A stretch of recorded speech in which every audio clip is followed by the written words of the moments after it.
Hello, I'm Jackie Costas, the Executive Director of SparkLabs Frontier-ASU, and welcome to Demo Day 1. SparkLabs Frontier-ASU is a new accelerator program in partnership with Arizona State University Entrepreneurship and Innovation, launched by SparkLabs Group, a global network of accelerator and venture funds. SparkLabs Group began in Asia and has expanded globally with multiple accelerators and investments in over 280 startups worldwide. The Frontier program was born to foster the next generation of entrepreneurs within universities. ASU, ranked as the most innovative university for the 5th year running, was the perfect partner of choice for us to launch our new university program. Our accelerator program is open to both student and alumni of ASU and its affiliates who have founded early stage startups. We offer both a pre-program and also an accelerator program where entrepreneurs are able to grow their company through mentorship, funding, and programming. Demo Day is an exciting time for us and our recent graduates as they showcase the progress they've made in preparing their companies for investments, partnerships, new clients, and so much more. Related to our format today, we began this new program expecting to host Demo Day live and in person. I anticipated that I'd be speaking to each of you from a stage as I looked out at your faces with a live audience. Our founders expected a live pitch on that same stage with hopes to meet as many of you as possible. But as we all know, life can throw an unexpected curveball, and much like entrepreneurship, we must adapt. So here we are, virtually. Demo Day to us is about so much more than funding or displaying our entrepreneurs' growth. It's about creating just that one connection that could turn into so much more. I ask that you take the time to visit our startup Slack channels where they have their company materials on display, a link to book meetings with a founder, and will be available to answer any of your questions over the next 72 hours. We truly appreciate your support. Speaking of support, I must thank those of you that have helped make this program happen. First, ASU Entrepreneurship and Innovation has been absolutely wonderful as a partner to work with, and the team has been a big help to our success in year 1. Also, thank you to Chris Yee and the Global Scaling Academy, GAN, WSGR, the ACA, GPEC, our advisors, our venture partners, and the entire SparkLabs global family.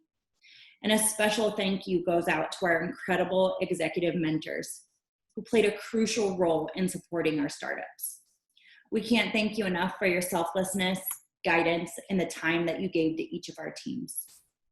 And now it's time for me to introduce our next speaker, Jimmy Choi, Assistant Vice President of Entrepreneurship and Innovation at ASU. We hope you enjoyed Demo Day 1. Take it away, Jimmy. Thanks. Thank you so much, Jackie. Hey everyone, welcome to the first SparkLabs Frontier-ASU Demo Day. There's nothing more exciting than a demo day, the chance to hear from entrepreneurs pitching their companies. Perhaps now more than ever, we need inventors, innovators, entrepreneurs.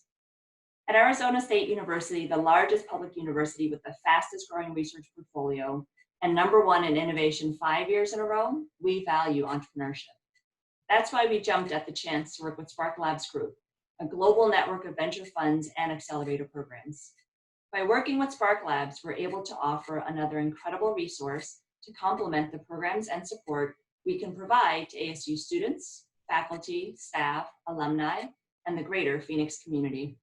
You can learn more about entrepreneurship and innovation, including the SparkLabs program, at our website, entrepreneurship.asu.edu. If you're in need of inspiration or evidence that developing new products, new services, new processes is a worthy use of your time to solve problems, to create value, to contribute to community, you came to the right place. You'll hear from 3 ASU-affiliated founders who have been working with SparkLabs. To get the inspiration flowing, to know that truly great things can be achieved, we're happy to introduce our guest, Dr. Jonny Kim. Not only is Dr. Kim a Harvard-educated medical doctor, but also a US Navy SEAL and a NASA astronaut. No, I don't feel bad about myself because I learned how to bake bread last month. Back to Jackie with Dr. Jonny Kim. I'm honored to welcome Dr. Jonny Kim, who was selected by NASA to join the 2017 astronaut candidate class. A bit of background on Jonny's inspirational career. He reported for duty in August 2017, and having completed the initial astronaut candidate training, is now eligible for a mission assignment. A US Navy SEAL, Jonny completed more than 100 combat operations and is the recipient of the Silver Star and Bronze Star with Combat V. He was commissioned as a naval officer through an enlisted to officer program and earned his degree in mathematics at the University of San Diego and a doctorate of medicine at Harvard Medical School. Jonny, most only dream of accomplishing one of your many achievements in a lifetime, but you achieved all of this at the age of 35. So let's start at the beginning of your incredible journey. What inspired you to become a Navy SEAL? Oh, taking me way back. Well, first off, thank you for the kind introduction and for having me here. So, I'd say that for most of my childhood life, I didn't really have a direction. I didn't know what I wanted to do. I didn't have too many role models, and I didn't have a lot of confidence. I didn't believe in the things people would tell you, that if you worked hard enough for your dreams, you can make those come true. I wanted to be a SEAL because I had this innate desire to protect the people around me and the people that I loved. And when I first heard about this group of warriors who would do very difficult work and not those actions, there was something intriguing in that code of honor that I really wanted to be a part of. So I remember when I first heard about it, something went off inside me. The strongest calling that I've ever had in my life to this date was just imploring me to learn about it and to train and to put everything into that goal. So that's kind of how I wanted to be a SEAL. I was 16 at the time when I first heard about it. 9/11 happened in my senior year of high school, and that galvanized me further that I had to pursue this line of service. It's absolutely admirable. And anyone who hears about the term Navy SEAL knows that it's anything but easy. So what were some of the biggest challenges that you faced, and how did you handle them along the way? Great question. Challenges, what we define as hard is always defined on previous benchmarks of what we've accomplished. And I think that is the reason why SEAL training is so difficult, is that it wants to set aside any preconceived notion of what you think is difficult and break your body, break your mind, your soul. So up until then, SEAL training was some of the most difficult training I had ever been through. Just the immense level of suffering, both mind and body. The pinnacle of it is a week called Hell Week, where you're up for 5.5 days. You get 2 hours of rest twice throughout the 5.5 days. And the entire time you're put through, you're running, you're on the surf of the water in a boat, you're carrying logs, you're always sandy, wet, tired, cold. And this really just tests every sense of resolve you might have and really makes you wonder why you joined or why you want to do the things you want to do in the first place. So that helped reset my benchmark for what's difficult in life, and I've been able to use that in my experiences thereafter. Whenever I come across something that's difficult, I think back to those times of when things were really, really difficult, but I was able to get through it with resolve, determination, and really with the support of my teammates. Carrying those experiences into training, you think that, oh wow, I'm on top of the world. I've gone through some of the most difficult training, and I think that's when you get a chance to learn some humility, because while I thought training was hard, I was blown away, or I was I was proven wrong when it came time to wartime experiences, and realized that training can be very difficult because it's training you for perhaps some of the most extreme stressful experiences which you can have in a wartime environment. Great. And so what were some of the biggest lessons and takeaways that have just shaped you for the future from your time as a SEAL? I can turn this into a very long answer. There's so many things that I've learned that have shaped me.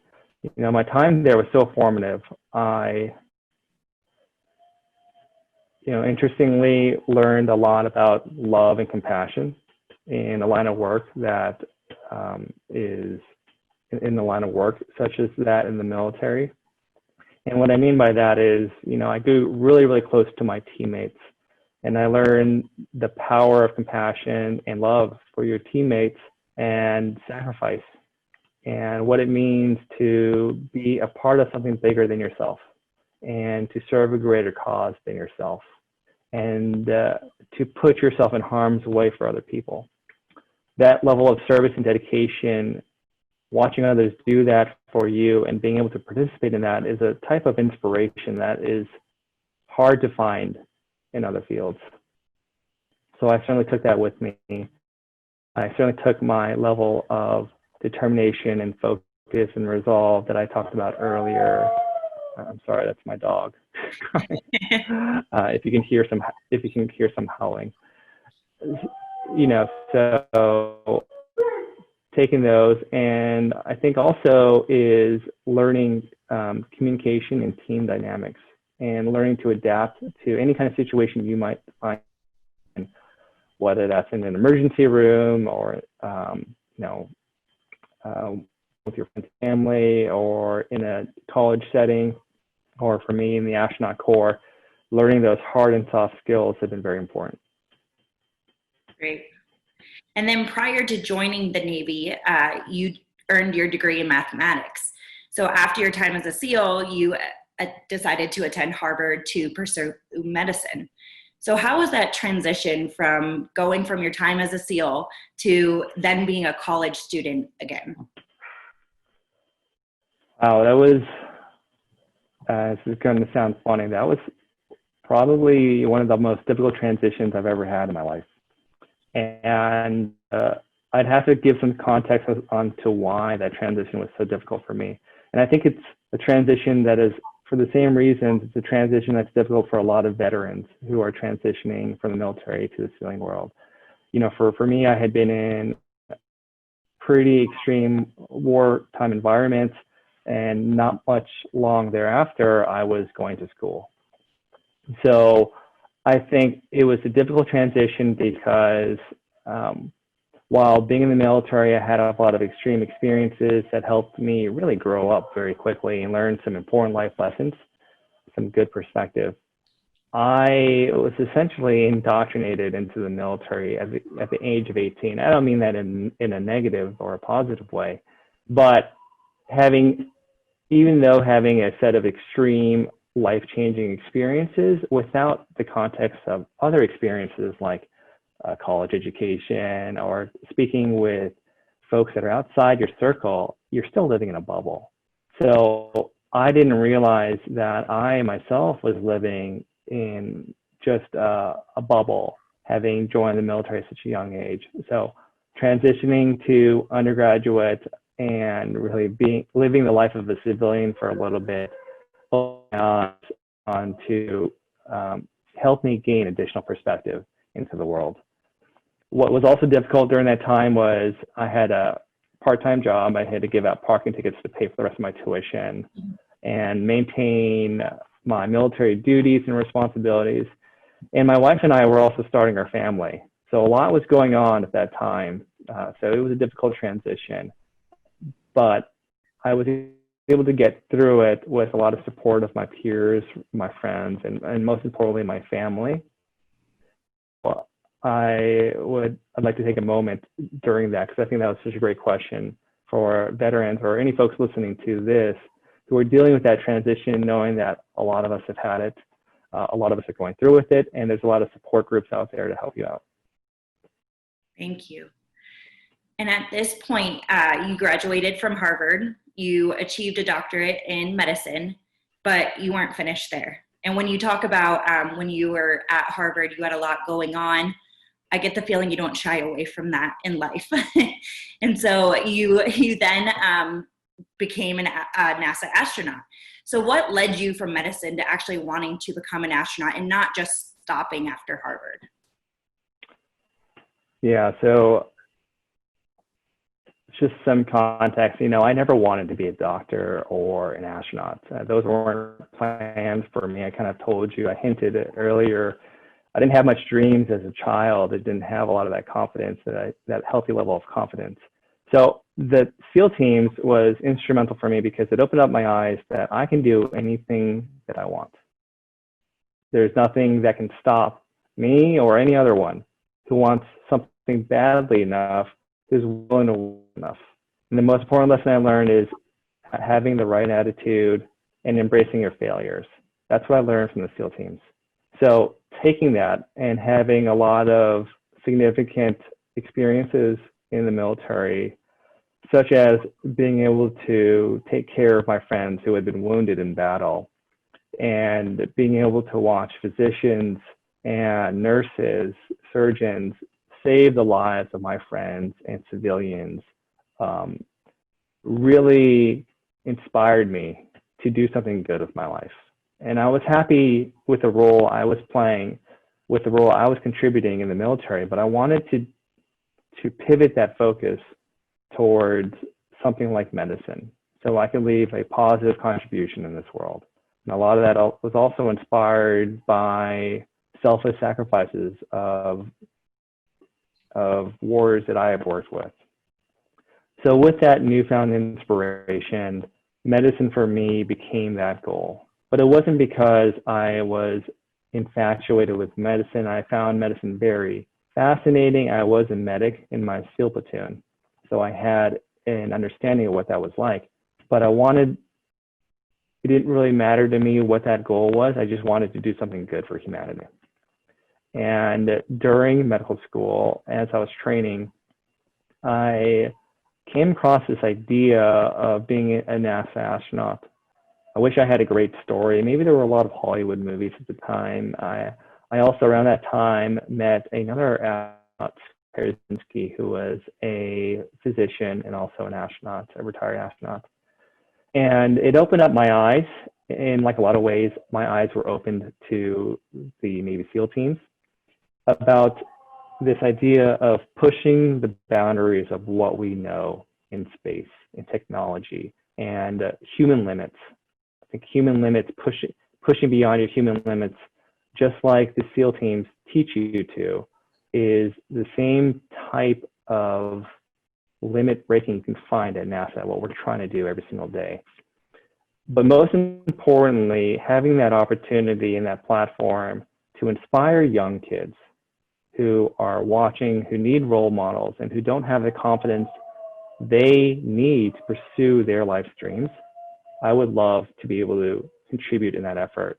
And for me, that is working towards the same goal of trying to leave this world a better place.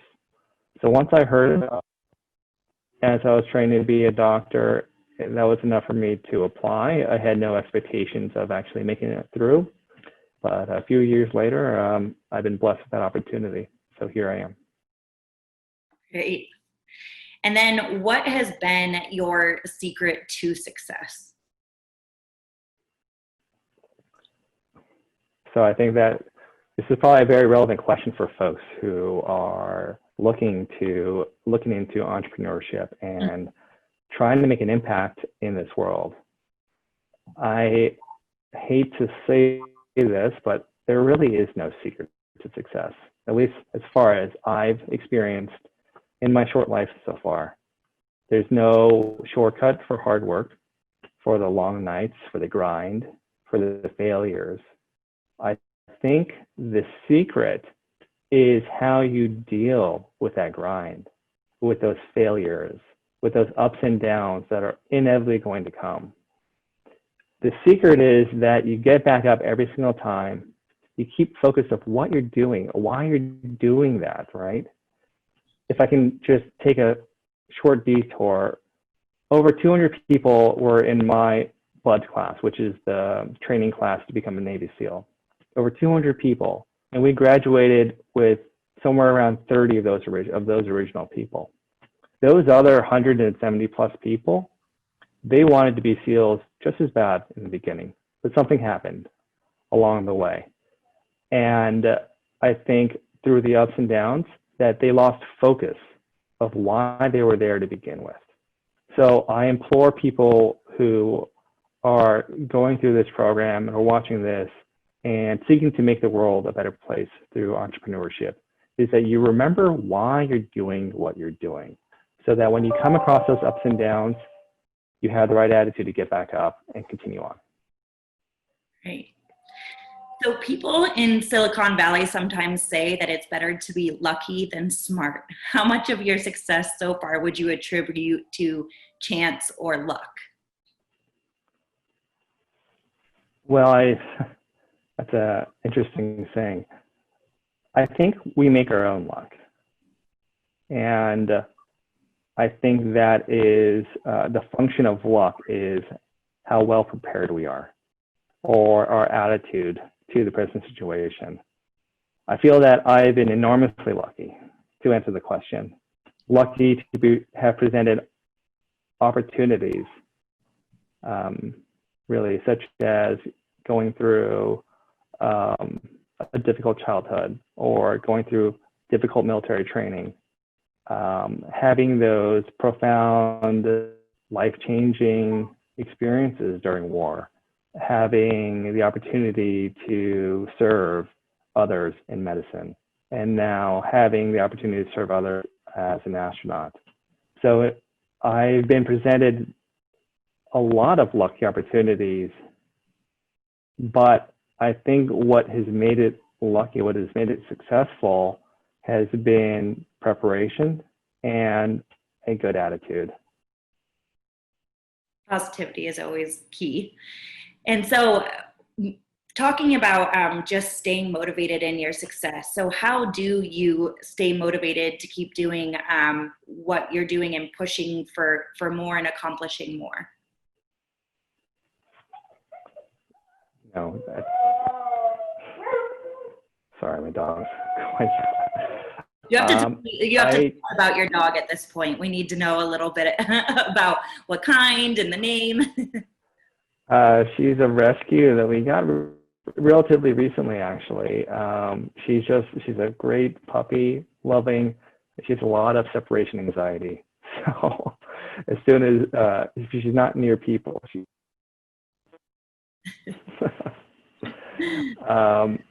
So the secret to staying motivated, it kind of goes to what I said earlier, is just not forgetting why you're doing what you're doing. And, you know, a lot of times it's not about your destination. We all want to get from point A to point B. We want to be successful. We want to come out with that successful startup and do well. But life doesn't really always work like that. It's all about the journey from getting to point A to B, and that includes the ups and downs and the grind. And I think having the right type of work-life balance to be able to enjoy that, kind of embrace that grind, is going to be really important for you to remember why you're going through all of that, the end goal. And that's what I try to remind myself when the going gets tough, like it does for all of us. And it always helps to have a strong, supportive teammates in the form of family, friends, and colleagues. Great. So I have a question for you. When people describe you as superhuman, what's your reaction to that? My reaction is that, well, my thought is that folks don't know me. Because if you knew me, you certainly wouldn't say that. I feel like if you ask any of my friends, they certainly would laugh at that. But I'm just a regular guy, just a regular person like everyone else. I've just been presented immense opportunities and have had the grace to really the grace to capture those opportunities, have been blessed with learning the right attitudes and maintaining humility through all of it from watching other people well. Great. So Jonny, it's been an absolute pleasure. You're intriguing, inspiring, and a genuine, humble, good human. And it's been great to speak with you today. So we can't thank you enough for joining us. Any last advice for entrepreneurs that will face many challenges as they look to build their companies before we let you go?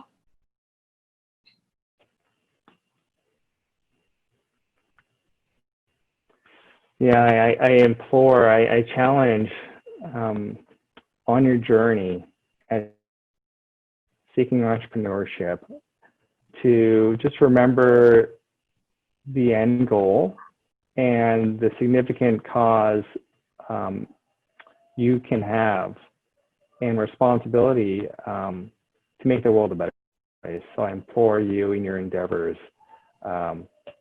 in this entrepreneurship journey that you work to make the world a better place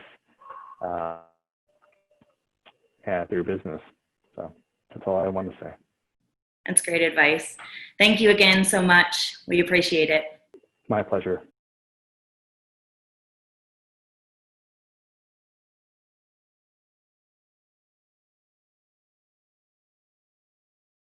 Hi, I'm Hannah, CEO and co-founder of ReSuture. My company makes sure that future surgeons get experience before entering the operating room. We do this by making incredibly lifelike surgical simulations. I worked as an engineer at a medical school, specifically in their simulation lab, where I built training models for medical students and residents. While I was there, doctors asked me to make surgical simulations because the animal labs they were using just weren't sufficient. And as we talked to these surgical instructors, we learned that while surgeries are becoming increasingly complex, residents are getting less exposure to open surgery. Simply put, surgeons aren't getting the training they need. We decided we wanted to change how our healthcare providers are trained and started in vascular surgery, where studies show that up to 42% of patient death due to complications could have been avoided. After observing residents practicing on live pigs or household items like socks and pillows, we began by engineering artificial vasculature. The response from surgeons was overwhelming, and we realized we were onto something big. Today, ReSuture creates highly realistic models of surgical operations. We aim to become the go-to company for all types of surgical training by combining our high-fidelity simulations with tools that allow for quantitative assessment of surgical performance. We are currently creating lifelike models that give surgeons hands-on experience in a controlled and monitored environment. These simulations can be implemented into a modular system with fluid flow to simulate blood, allowing a whole host of procedures to be practiced.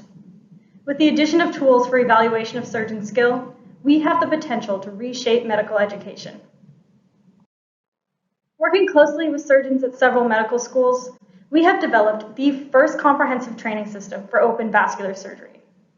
We deliver unique value to our customers by allowing them to practice specific operations in the most realistic simulated environment, all in the same benchtop system.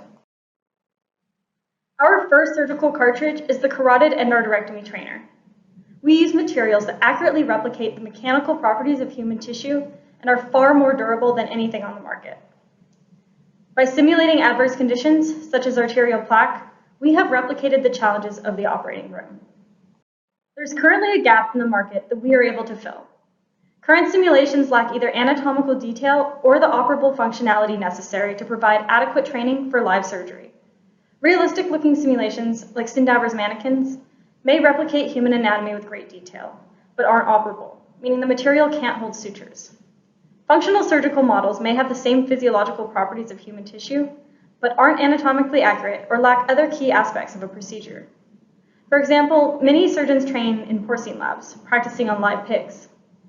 Forgetting for a moment the ethics and expense of these labs, while trainees can practice techniques on realistic live tissue, they can't learn the details and steps of a real surgical operation. Other products, like suture pads, can be used with more broad applicability, but lack sufficient realism. ReSuture's modular system and superior manufacturing method for synthetic vasculature allows us to combine all three of these features to bridge this gap in the market. Our first objective is to complete development of a suite of surgical cartridges that are compatible with the open vascular training system. We have already created our first validated product and have started development on our next 2 trainers. We then plan to expand into other surgical disciplines, starting with general and trauma surgery. There is currently a push for the standardization of assessment among surgical colleges, and we are poised to take full advantage of it. The greatest challenge with our current resident instruction is that surgeons don't have time. The simulation centers we've interviewed have said that they want to integrate simulation into surgical training, but it's too hard to get the instructors to teach residents outside the operating room. We'll provide the tools to quantitatively evaluate performance using our system, tracking metrics such as time to complete operation, suture leakage, and force applied to anatomical structures. This will allow surgical instructors to evaluate their residents on their own time. We envision a future where medical training is standardized, efficient, and accessible, and aim to become the predominant system for the training and credentialing of healthcare providers. We've interviewed over 30 medical schools and teaching hospitals across the US. All are looking for technology to better assess surgeon skills. The ReSuture system saves them time and money by replacing the cadaver labs they're currently using for training. Right now, we're just targeting the surgical simulation market, but in the future, we'll expand into generalized medical simulation. This summer, we'll be introducing our open vascular training system with our first 3 cartridges. We then have 3 pilots planned in the fall, and we'll publish a study on improved resident performance after training on our system. Our initial go-to-market plan is converting these early partners to our first customers, while also selling to an interested medical device company who would use our system for sales demonstrations of their surgical instruments. By talking to our customers, we've learned that the main way they learn about new simulations is through conference demonstration. Though we're not sure when conferences will resume, we've been invited to present at 2 key events in the coming year. We also have pilots planned at 3 medical schools. We've already had a really great first pilot at LSU in New Orleans, but unfortunately had to push back the others due to COVID-19. We've also connected with a medical device company and local hospital system who would like to purchase and use our system as training resumes later this year. We plan to sell our system with recurring revenue through our consumable surgical cartridges. There are currently no other surgical simulation products that allow for the implementation of multiple procedures in a compact system. By offering these consumable replacement pieces, we streamline the training process at a lower price than our competitors. In 2024, we're anticipating around $5.7 million in sales revenue, with a gross profit margin of 82%. At this point, we'll expand into simulations for military medical training, veterinary medicine, medical device testing, and nursing, allowing us to begin penetrating that larger $2 billion market. We're currently raising $500,000 from investment and non-dilutive grants. This will allow us to secure manufacturing, publish a study following our pilots, and make the key hires we need to go to market. It will also help fund sales and marketing, which is crucial as we enter the industry as a small company. As simulation training has progressed from a novelty to a serious component of medical education, companies are gearing their training to be measurable and repeatable. We're an excellent fit for companies looking to move beyond basic anatomical training. We see a reasonable exit strategy as buyout from one of the major players in the industry, or by licensing our vasculature to companies looking to enhance already existing products. I have a background in technology commercialization and biomedical engineering. Ben, my co-founder, is also a biomedical engineer who previously developed medical simulations for Tulane University. Our surgical partner, Dr. Christopher DeCoyne, is a professor of surgery and is heavily involved in simulation training. Mitch Willett, our strategy director, is the former COO of another surgical simulation company and is guiding us on the sales and strategy side of the business. We started this company because we saw a really important need with serious consequences that was not being met. As trained biomedical engineers, our founding team believes it's our responsibility to leverage innovative technologies to improve the quality of human life. To help bring this vision to reality, we built a great panel of surgeon advisors who have been helping us ensure we meet surgeons' needs. It's our goal to create the most accurate procedural experience outside the operating room and allow surgeons to perfect the necessary skills to provide exceptional patient care. We have the potential to reimagine surgical training, and we hope with your help we can make it happen. Thank you.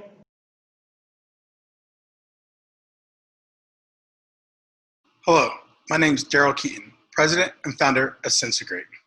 We created SensaVision, a real-time software for intelligent traffic safety solutions. Our team consists of professionals with business and technology experience and educational experience from PhD to grad level engineering. Our industry experience includes Deloitte, Intel IoT, Raytheon, Boeing, Bravo Tip and Pay.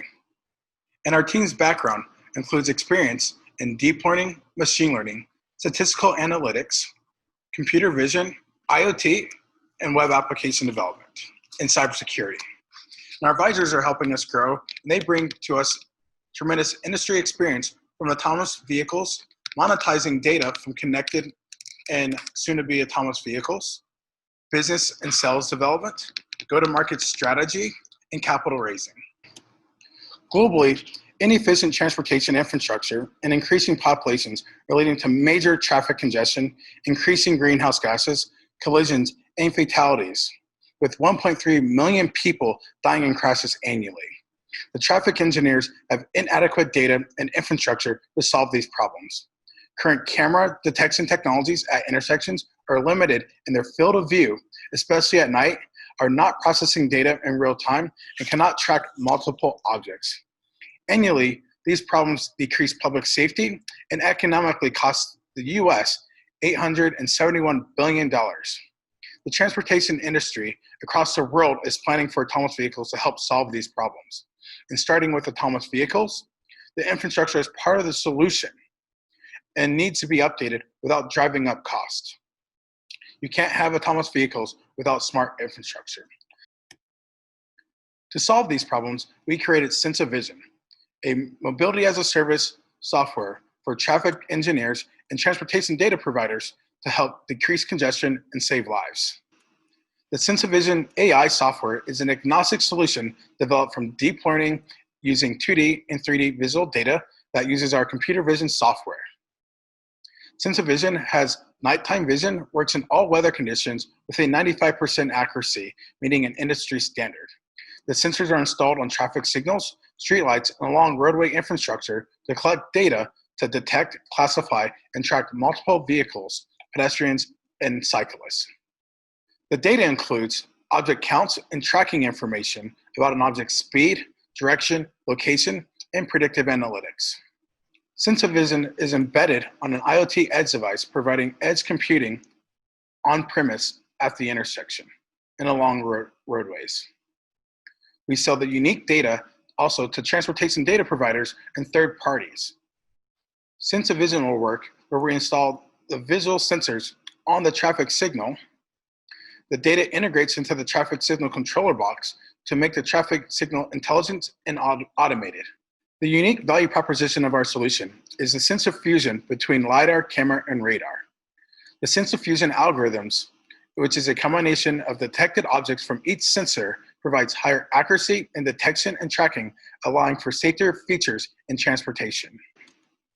In the US, there are 300,000 signalized intersections, with a maximum cost of $30,000 for software detection solutions for signalized intersections. This is a $9 billion US market opportunity, and globally, intelligent transportation systems is estimated to be $51 billion by 2025, with a compound average growth rate of 10.5%.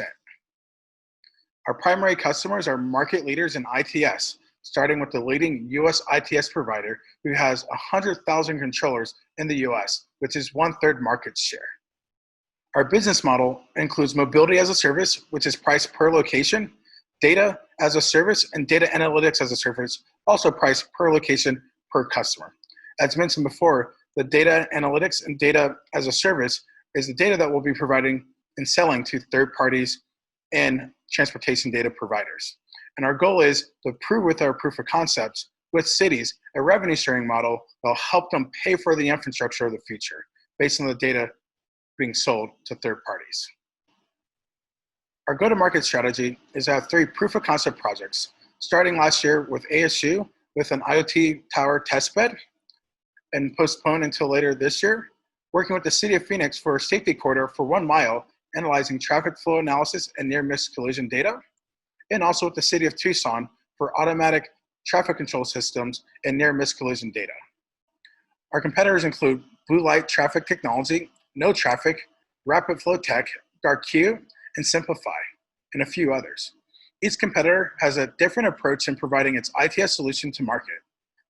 However, they only focus on technology solutions at intersections, do not have a targeted approach to collect data along corridors, to provide safer solutions for pedestrians and cyclists, and do not provide safety data analysis and risk information along corridors for the preparation and mobility data needed by connected and autonomous vehicles.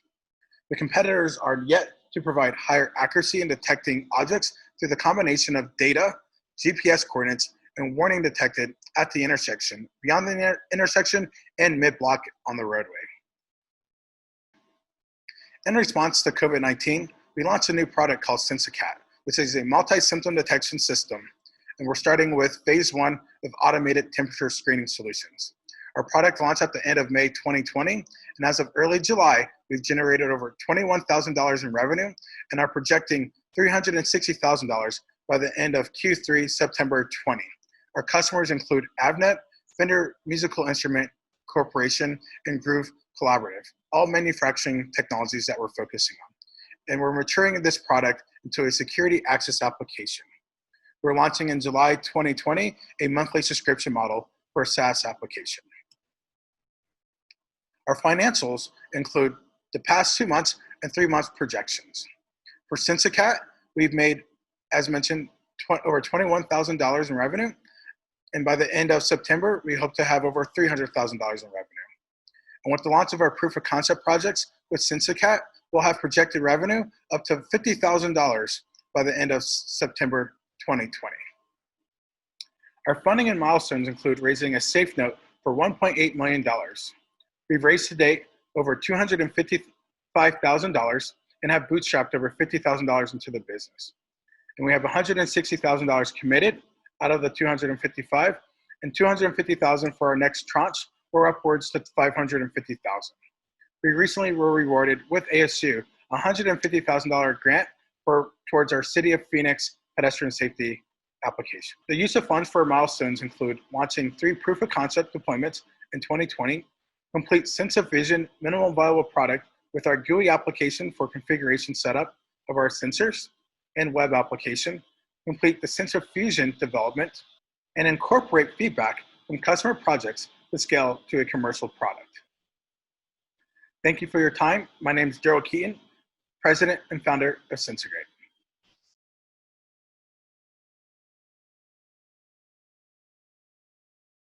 Hi, my name is Josh Otero, and I'm the CEO and co-founder of NutriGamer, Unlocking a Better You. Our mission is to equip gamers with better for you performance backed by innovative nutritional science. Our problem is current energy drinks. They provide a crash after a temporary spike in energy, leading to mental fatigue, player burnout, and a toxic lifestyle. If you follow gaming or esports, I'm sure you've seen the news of the 23-year-old world champion esport player having to retire, citing health concerns. This is a major trend in gaming and esports, and NutriGamer has created the solution, a proprietary mix designed to unlock a better you. Our mix is featuring cognizin acetylcholine. It's a clinically proven nootropic to improve focus, concentration, and reaction time. Lucuma, a natural sweetener, is rich in polyphenols. We use organically sourced caffeine, which is GRAS certified. We include vitamins B3, B6, and B12 to act as neurotransmitters and protectors. Our philosophy is we believe a healthy alternative to existing energy drinks is needed to meet the demands of the esport athletes within the gaming community. Our science-backed portfolio is proven to improve focus, reaction time, and decision-making under stress. Our skill sets are vast. We've created unique partnerships within esports and gaming industry, as well as the CPG space.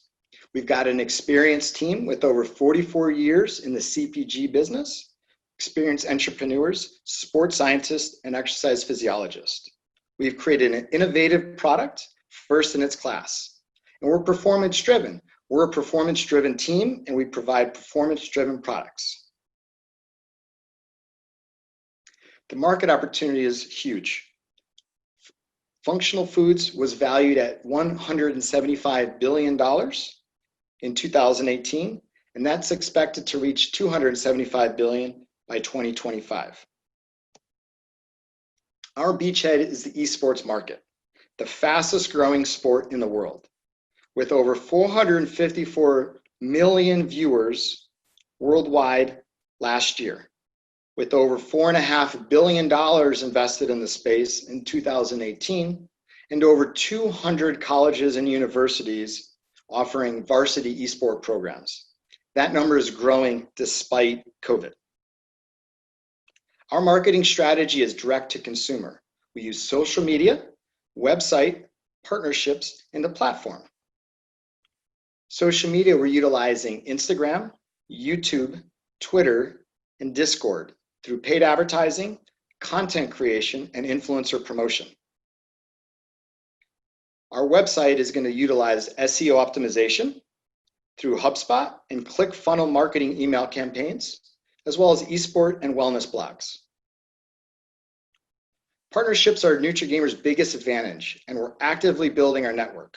We've created partnerships with GCU Esports, eFuse, CSL, Twitch, among many others in the industry, as well as charitable organizations like the Phoenix Children's Hospital, which we're helping to organize the largest esports tournament ever on July 25th and 26th to help raise money.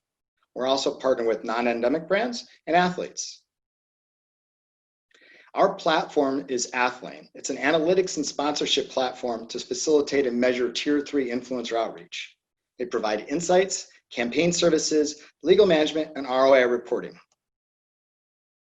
We've built the No Tilt Mind podcast. The No Tilt Mind podcast is aimed at providing knowledge to gamers and esport athletes to improve their mental and physical performance in addition to their overall wellness. We're on Spotify, SoundCloud, and Apple, and we have a 5-star rating. Launching later this year, we're expecting to break $1 million in sales in 2021 and go north from there. Our competition consists of traditional energy drinks, such as Red Bull and Monster, as well as endemic brands to the esports space like G Fuel and Razer. NutriGamer is the only one that is science-backed, has healthy ingredients, and provides cognitive performance. Our launch timeline is launching our performance drink mix in Q4 of 2020, followed by our NutriGamer Kids line in Q1 of 2021, and then our performance shot later in 2021, and then going international either late 2021 or early 2022. We've got an experienced team led by myself, Josh Otero, followed by Dr. Holden McCrae, professor of Pepperdine in sports medicine and sports science. He's our co-founder and chief science officer. Jim Tonkin, who's a 44-year CPG veteran, is our co-founder and chief strategy officer. Alexander Davidson, with international operations experience, is our chief operations officer. Jose Maresma, with over 25 years in exercise physiology, is our executive director of training. And Mike Anderson, who is the head strength and conditioning coach for the world's top esport team, is our director of adventure and movement. Our goal is to raise $500,000. Join us. You can contact us at josh@nutrigamer.com. Thank you for your time. And that wraps up SparkLabs Frontier Demo Day 1. A big congratulations goes out to all of our founders and teams, and thank you all so much for the support and attending.